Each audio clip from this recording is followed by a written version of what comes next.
គិតមិនចេញសោះរស់នៅសែនពិបាកហើយសោះក៏ក្រោះ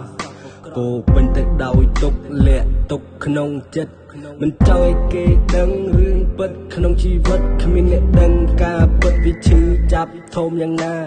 ខ្លោចសារក្នុងចិត្តដេកគិតពិចារណា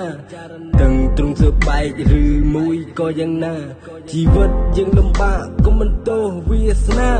ពេលដែលយើងលំបាកគេជេរឲ្យឌីលក្បាលបើសិនអ្នកជាខ្ញុំសួរថាឈឺយ៉ាងណាគេជេរនៅនឹងមុខចាក់ដកក្នុងខួរក្បាលវាធ្វើឲ្យខ្ញុំចាំដល់ដាច់សង្ខារពេលខ្លះខ្ញុំដេក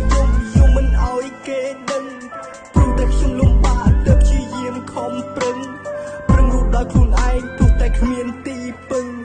គ្រួសារលំបាកខ្ញុំមិនហ៊ានទៅពឹងបង្កើតវីដេអូដាក់ខុនត្រូលឲ្យសុំជំនួយតែយើងគ្មានវាសនាព្រោះគ្មានអ្នកជួយមានតែពឹងខ្លួនឯងកុំពឹងទៅលើជំនួយតើតែយើងល្បីកុំភ័យសុទ្ធអ្នកជួយតែខ្ញុំមិនអន់ចិត្តពីជីវិតនៅរាល់ថ្ងៃខិតខំធ្វើការក្រៃលោវាបានកម្រៃប្រាក់កាក់តិចតួចយកមកសន្សំសំចៃទើបខ្ញុំបានរស់មកដល់សពថ្ងៃរឿងជីវិតខ្ញុំគិតមិនចេញសោះរស់នៅសែនពិបាកហើយសោះក៏ក្រោះ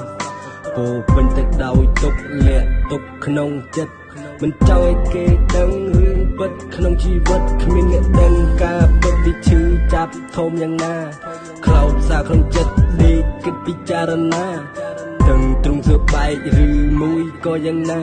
ជីវិតយើងលំបាកក៏មិនទោសវាសនា